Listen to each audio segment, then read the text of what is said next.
Hoy tenemos una entrevista importante. Vamos a hablar del caso New Business y cuál es el planteamiento que se da en estos días que son claves en este caso. Recordemos que la Corte Suprema de Justicia de alguna forma ha puesto presión para presentar la casación. Por eso hemos traído a Luis Eduardo Camacho para que nos explique cuál es el estatus del caso y hacia dónde se mueve este caso que es importante para el país. Bienvenido, buenos días. Gracias a ustedes por la oportunidad, de igual manera a todos los televidentes de Next Noticias. Mira, para efectos de iniciar, lo primero que debe quedar claro es que el equipo de Ricardo Martinelli, de forma obligada, está presentando en tiempo inoportuno para nosotros el recurso de casación.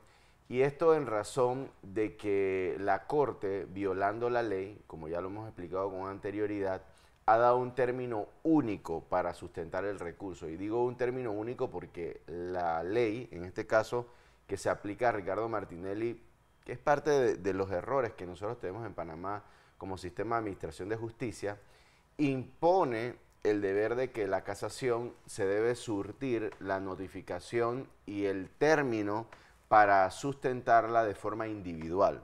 En este caso estamos hablando de que son 5 personas, esas 5 personas deberían tener 15 días cada uno de ellos y eso tiene un sentido lógico. En el momento en que usted va a sustentar la casación, que ya es el recurso extraordinario que otorga la ley, a usted le entregan el expediente físico. ¿Por qué? Porque el expediente físico es el que usted tiene que utilizar para sustentar su recurso. Usted en el recurso está obligado a citar incluso las páginas sobre las cuales usted soporta su recurso. En este caso, a la defensa se le ha entregado un USB que las páginas no concuerdan con el expediente original y eso es un problema. ¿Por qué? Porque esa condición, el no señalar las páginas del expediente, es una causal suficiente para inadmitir el recurso. Entonces, nosotros a través de distintas formas hemos dejado constancia escrita y a través de los medios de comunicación de esta irregularidad, porque eso es importante para efecto de que se entienda lo que está sucediendo en este país. Pero adicional a eso, el hecho de que se está dando un recurso de forma indebida, es decir, en contra de lo que establece la ley, yo creo que es un tema digno de análisis, porque como siempre lo hemos señalado, hoy en día es Ricardo Martinelli, pero mañana es cualquiera de nosotros. Pareciera que hay una ley especial y un trato especial para Ricardo Martinelli. Cuando hablabas del tema de los tiempos que se dan para presentar la casación y la importancia de que esa casación vaya formulada en base al expediente sin errores de folio. Entonces, ¿qué ocurriría si se presenta esta casación? ¿En base a qué la van a presentar? ¿En base al USB con errores o en base al expediente? ¿Y quién tiene la responsabilidad de que esto haya ocurrido así? Es que la importancia del término, para que lo entendamos, y por qué se da un espacio a cada uno, es porque el expediente debe estar disponible para todos.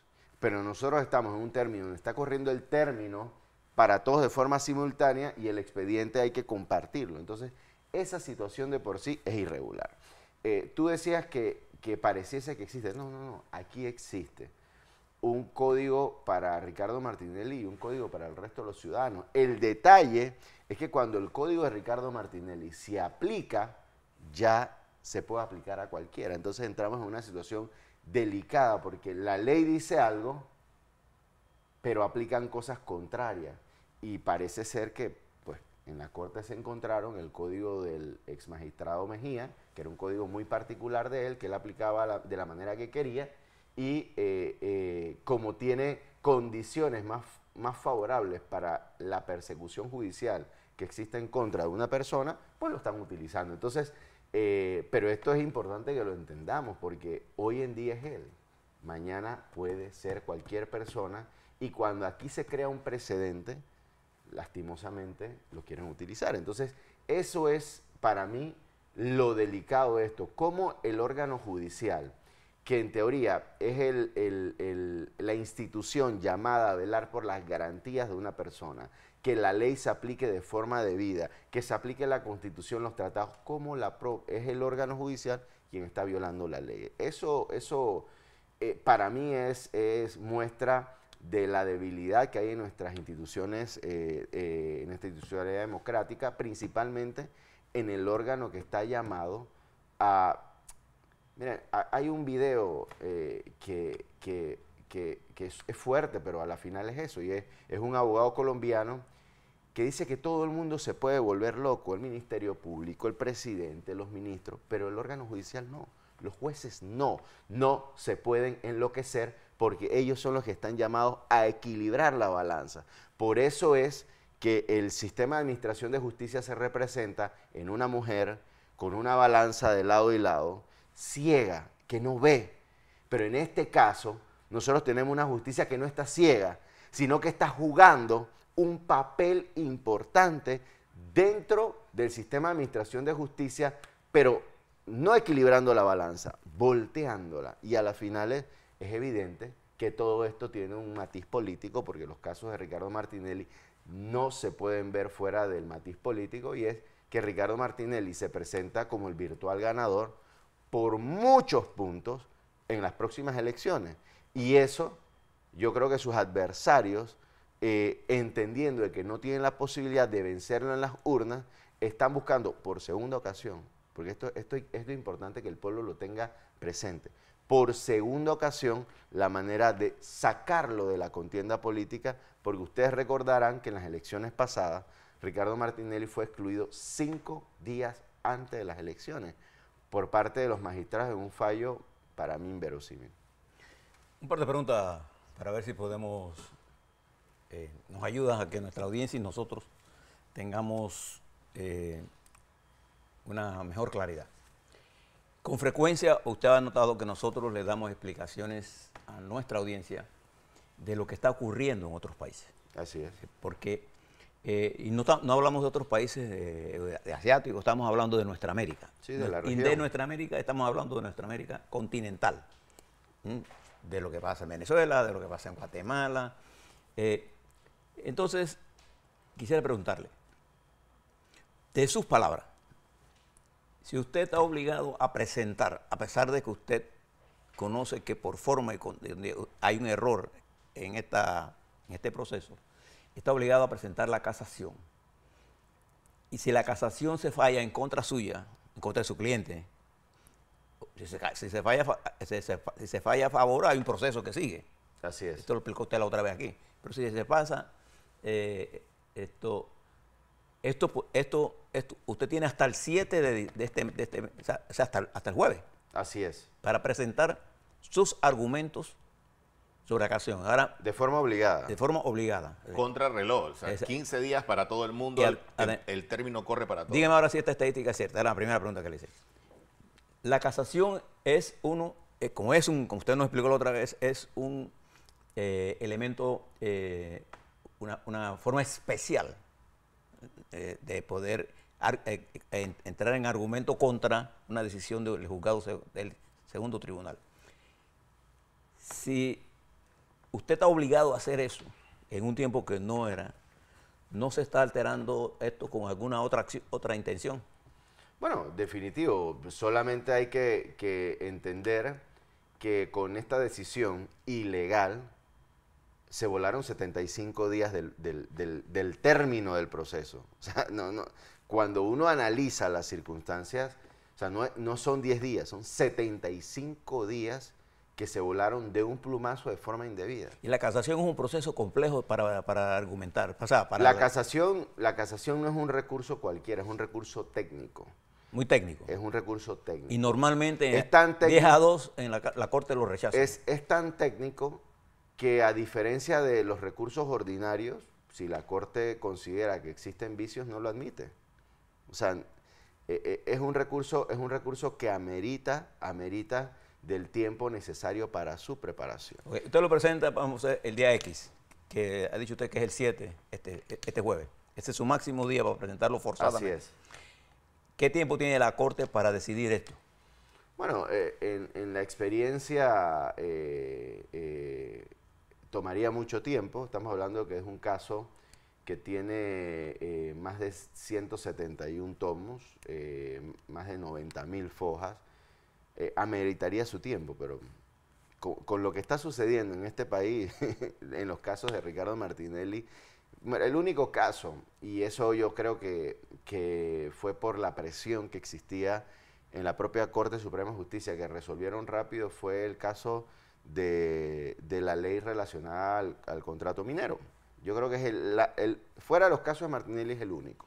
No, y una muestra de eso, claro, es lo que sucedió con la anterior demanda de inconstitucionalidad. Fueron 10 años. 10 años para resolverse. Le traigo eso porque precisamente en el contrato minero se dio una situación anómala desde mi punto de vista político. Además, la Constitución no está escrita para los abogados, nada más. La Así Constitución está escrita para todos nosotros. Para todos los ciudadanos. La Constitución es la guía, es la carta de navegación de los panameños, de mis derechos y de mis obligaciones. Cuando me he leído completo el fallo, voy a hacer un comentario después, pero sin entrar a la parte jurídica, que la estoy consultando con algunos abogados constitucionalistas, en la parte de los análisis que se declaran, noto que en la premura de esa presentación se cometieron errores técnicos muy graves, que van a tener consecuencias, porque ya el fallo está hecho. Así es. Punto. Ya no podemos, admitiendo como demócrata el fallo, tengo que admitir ahora que el fallo contiene errores técnicos muy serios, cuyas consecuencias son muy graves para la nación panameña. Imagínese usted, ingeniero Blandón y Camagín, de alguna forma, ¿qué ocurriría si la Corte Suprema de Justicia le da, como le ha dado, un trámite expedito al caso Ricardo Martínez, al caso New Business, en tiempos? Ya cortó los tiempos y mandó un USB. Aquí está USB, usted tiene 15 días para todos corriendo al mismo tiempo para que presente su recurso de casación o presente su casación.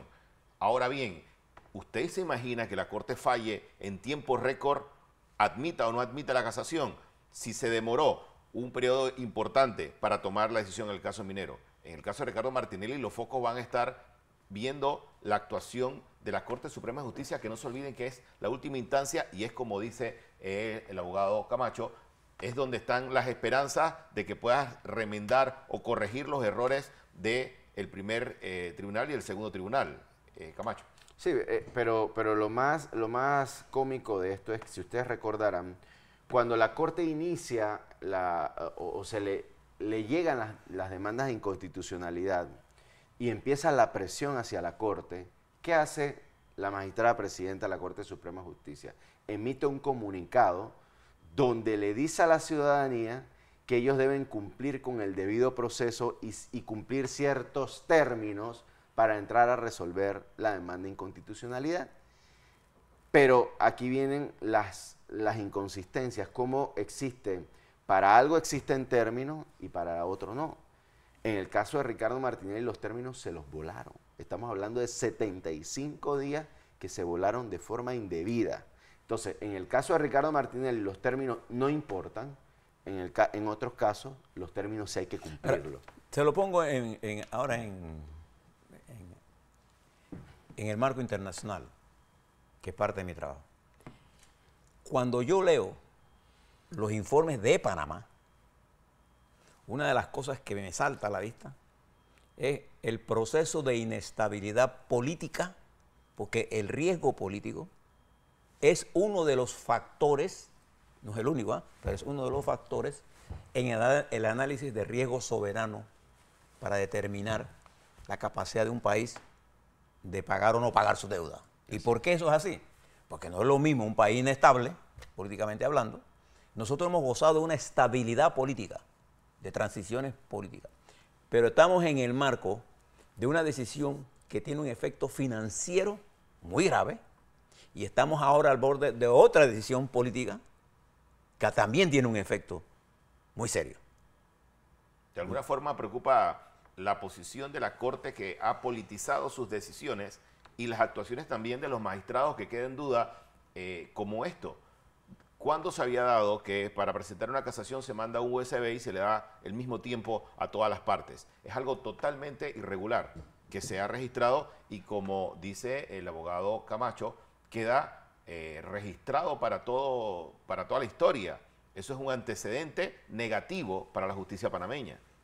Sí, mira, lo que decía el ingeniero Blandón, yo creo que es un tema que definitivamente hay que tratar. Yo le decía fuera de cámara que nosotros estamos al borde de un precipicio donde veíamos con distancia lo que estaba sucediendo en países como Venezuela, hoy en día Guatemala, yo creo que es un país de la región que hay que mirar. Veíamos con bastante distancia, Colombia. bastante distancia lo que estaba pasando en ese país. Eso es allá, eso no pasa acá. Eso no pasa acá. Hoy en día nosotros estamos prácticamente allí. Nosotros estamos ante un órgano judicial que se doblega ante el órgano ejecutivo. Esa, como lo decía, y la gente criticaba a Franz Weber, cuando Franz Weber decía que la separación de poderes que establece la Constitución era una utopía, pero en realidad es eso. Nosotros tenemos un órgano ejecutivo incidiendo de forma directa en el órgano judicial, lo venimos viendo con mucha fuerza desde el gobierno del expresidente Juan Carlos Varela. Aquí se habló de una procuraduría paralela que no solo se habló, se demostró, o sea, eso quedó en evidencia. Pero aquí el Ministerio Público no realizó una sola investigación para realmente determinar la veracidad de esos hechos. ¿Qué pasó con los contratos del difunto Saltarín? Las personas que intervinieron en estos procesos, los que crearon los procesos del Consejo de Seguridad y después los llevaron en la Procuraduría, porque aquí hay que entender que Kenia Porcel empezó en el Consejo de Seguridad. Esos procesos, ella lo inició como abogada y segunda del señor Rolando López. Y resulta ser que después de esto, Juan Carlos Varela la ubica en la Procuraduría como procuradora para darle seguimiento al trabajo que ella inició de forma ilegal. Entonces, aquí lo ilegal lo quieren hacer legal. No se puede. Entonces, estos temas, cuando nosotros nos entramos a analizar, es lo que pasa en otros países. Es lo que está sucediendo, cómo se crean expedientes para perseguir penalmente a ciertas personas y finalmente tratar de inhabilitarlo. O sea, lo que sucedía con Leopoldo López, lo que sucedía con Capriles, que sucede todavía, no es distante de lo que está pasando en Panamá con Ricardo Martinelli. Elimino a mis adversarios y quedo yo como la única opción. Es que aquí, ¿y qué sucede? Lastimosamente, hablemos de los candidatos de gobierno que lo ven como una posibilidad. Para mí los candidatos de gobierno no tienen la mínima posibilidad de lograr el objetivo que ellos quieren. Pero hay personas que están fuera de eso, que son los demás actores, que se están quedando callados porque piensan que de esa manera pueden surgir. Entonces, el escenario que nosotros estamos viviendo, jurídico-político, para mí es delicado. Yo insisto, es la segunda ocasión en la que nosotros nos encontramos debatiendo si sacamos a un actor importante de la contienda política, ahora meses, antes era días antes de las elecciones. Y recordemos de que si a Ricardo Martinelli no se lo hubiese inhabilitado en las pasadas elecciones, Ricardo Martinelli hubiese sido el alcalde capitalino. El señor Fábrega no llevaba la mínima posibilidad, las encuestas eran abrumadoras, como están siendo al día de hoy. Estamos hablando de que las encuestas ubican en las mejores un 43%, en las que son de los enemigos de Ricardo Martinelli lo bajan a 34, o sea, le quitan 10 puntos. Pero los que le siguen están por el 10%, o sea, la diferencia es de más de 30%. Y eso es un tema que el que lo está analizando y lo está estudiando puede entender con claridad que lo que se está haciendo es que la política está ingresando al sistema de administración de justicia y el sistema de administración de justicia que está siendo controlado por una enemiga y adversaria de Ricardo Martinelli, que es la magistrada presidente, se está prestando y doblegando para no cumplir con su deber. Mira, el fallo de Ricardo Martinelli, en el cual se le pretende condenar e inhabilitar, es uno de los fallos. Mira, si el caso de Pinchazos fue un caso abusivo, este en particular tiene mucho más abuso, y les pongo un claro ejemplo para que lo entendamos, para que entendamos la dicotomía que existe y por qué un sistema de administración de justicia no puede llegar. Mire, el primero, Ricardo Martinelli llega extraditado a Panamá en el 2018. Cuando llega, ¿cómo se le juzga? ¿Bajo qué reglas? Bajo las reglas del sistema acusatorio. ¿Qué contempla ese sistema acusatorio? Uno, distintos jueces durante la fase de investigación. El juez que interviene en la fase intermedia no puede ser el mismo juez que interviene en la fase, ninguno de los jueces que interviene en la fase de investigación. Su juzgamiento se da por 3 jueces en un juicio oral. En este caso, a Ricardo Martinelli se le aplican normas que fueron derogadas en el 2016. Si usted agarra el Código Procesal Penal y se va a la última norma, dice que el Código Judicial y sus normas quedaron derogadas a partir de la entrada en vigencia de la norma. Y esa norma entró en vigencia para Panamá en el 2016. Pero nosotros tenemos, y aquí es donde yo quiero llamar la atención, y se pregunta a la ciudadanía, ¿por qué Ricardo Martinelli, es verdad, llegó y tenía 3 jueces en un juicio, pero ahora tiene una sola juez? La juez que intervino, Valoisa Marquines, en la fase de investigación, en la fase intermedia y en la fase de juicio. Es una juez contaminada, pero no solo contaminada, es una juez que está cumpliendo un claro rol que le dieron de inhabilitar a una persona. Y cuando nosotros entramos a ver, ¿y por qué yo digo que no es una juez objetiva, que es una juez que está siguiendo instrucciones de otras personas? Porque cuando entramos a analizar el fallo, nos encontramos con varios problemas que ya hemos tratado. El primero, los testigos protegidos. Usted Que nunca hablaron, que nunca se usted presentaron. abogado, por ejemplo, y nosotros aquí discutimos ampliamente, Camacho, el siguiente criterio. A Ricardo Martinelli, independientemente, puede haber sido yo, puede haber sido usted, puede ser que sea, se le juzgó sin imputación. Así es. Entonces, mire lo que eso significa. Usted y yo, usted, tenemos el derecho de que se nos informe de qué cariño nos están acusando para poder defendernos. Así es. De otra forma, no hay acusación. Esa es la única razón. Es la base de la Claro, acusación. porque la usted tiene que imputarme de algo. Decirme, usted está acusado porque no llevó el perro bien. Lo que sea me lo tiene que decir. Entonces, usted no puede, igual que si yo le acuso a usted de despilfarro de los fondos públicos, yo tengo que tener una auditoría forense. Nosotros aquí, en este estudio, hemos discutido con detalles, con la auditoría al frente, que es una auditoría forense. Ninguna de las auditorías que se han usado para casos llena el requisito de auditoría forense. No. No la llena. Una auditoría forense tiene que tener como base el contradictorio dentro de la auditoría. Entonces, ¿qué se hicieron con esa auditoría? Se omitía la información que favorecía al investigado. En la misma audiencia del caso de New Business nunca hubo la oportunidad de la defensa y de los señalados de defenderse de lo que decían los testigos protegidos, que empezaron como imputados y terminaron siendo testigos protegidos y fuera de las decisiones. ¿Pero por qué señalo esto? Porque estas violaciones, fíjense lo que está pasando en Perú hoy, mientras estamos hablando aquí, a la presidenta del Perú, Dina Boluarte, que no es un santo de mi devoción, ¿sí? Además es una de las políticas de más baja calificación de nuestra comunidad. La Cámara la está comenzando un proceso, porque además ella acusó a la Procuradora General, y la Procuradora General presenta una acusación contra ella. Es decir, el uso de la justicia para definir conflictos políticos constituye uno de los elementos más graves de la estabilidad, porque sin justicia no hay paz en ningún país del mundo.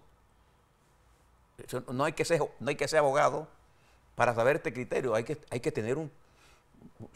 ¿Cómo puede haber justicia para mí si usted no me aplica la ley a mí? O sea, no sé si Así es. Hay un criterio que todos los panameños debemos saber. No puede haber paz si no hay justicia. Y todos los juicios que yo estoy viendo ahora mismo, todos estos procesos llenos de odio, llenos de gente que... Cuando usted ya se hizo dueño de la verdad, en ese momento perdió la verdad. Porque la verdad no tiene dueño, la verdad social, en todo caso, que es la política, Es la verdad compartida.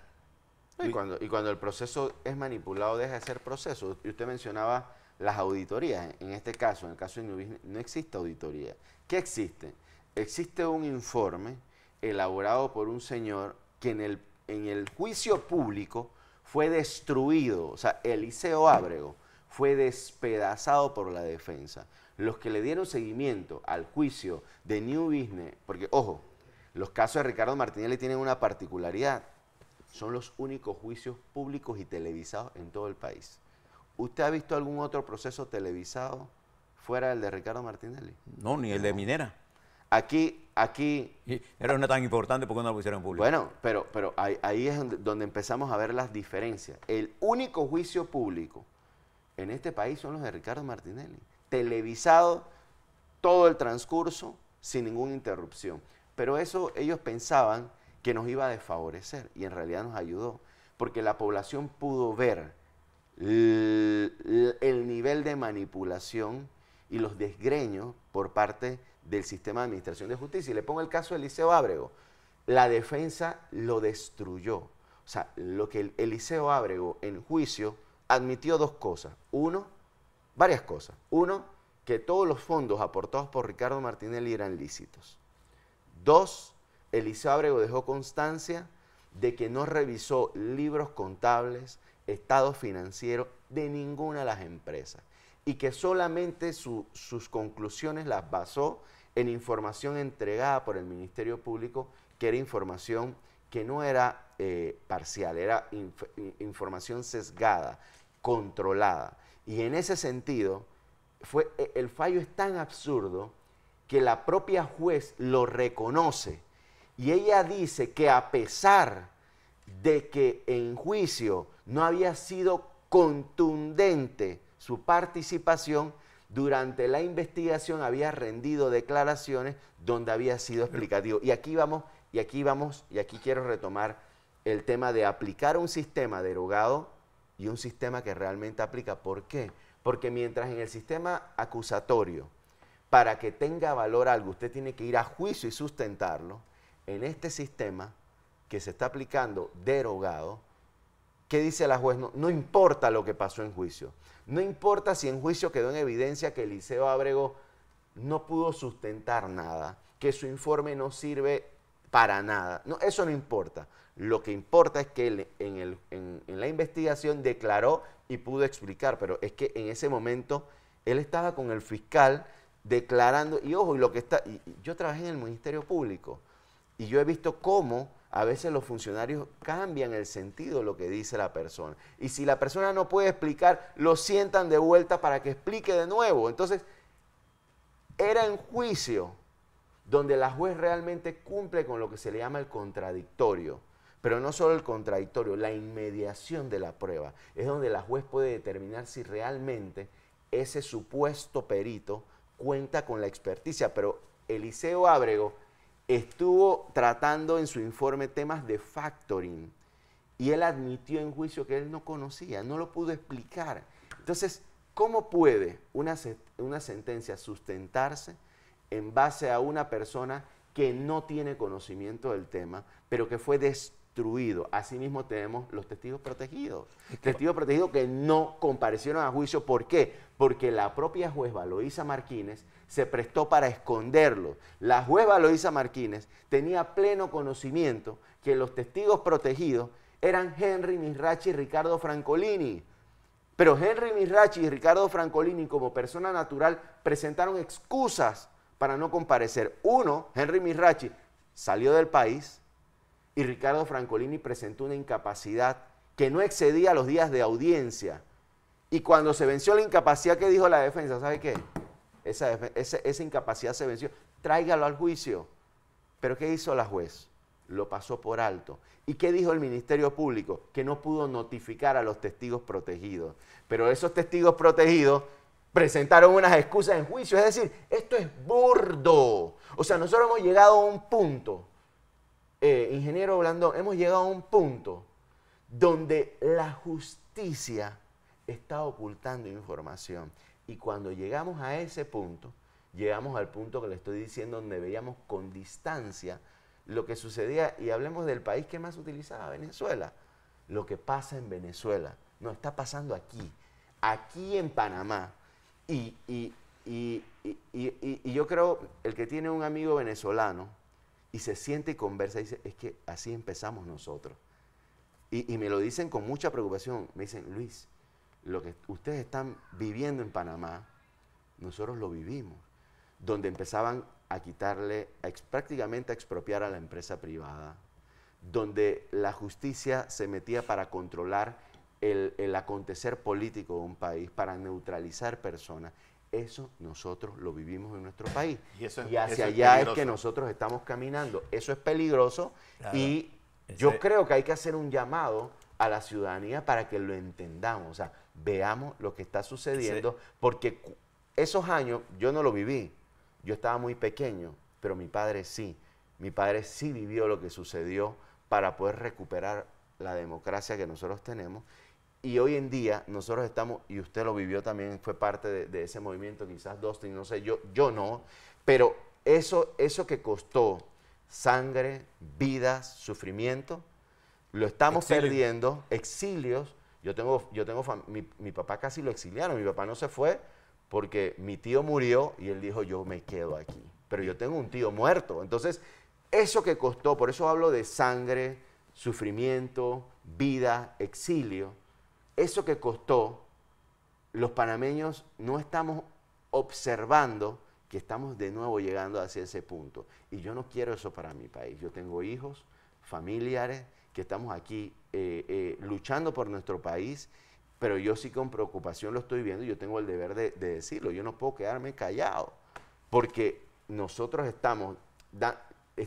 se están dando pasos agigantados para pisotear y menoscabar la democracia en nuestro país. El abogado Luis Eduardo Camacho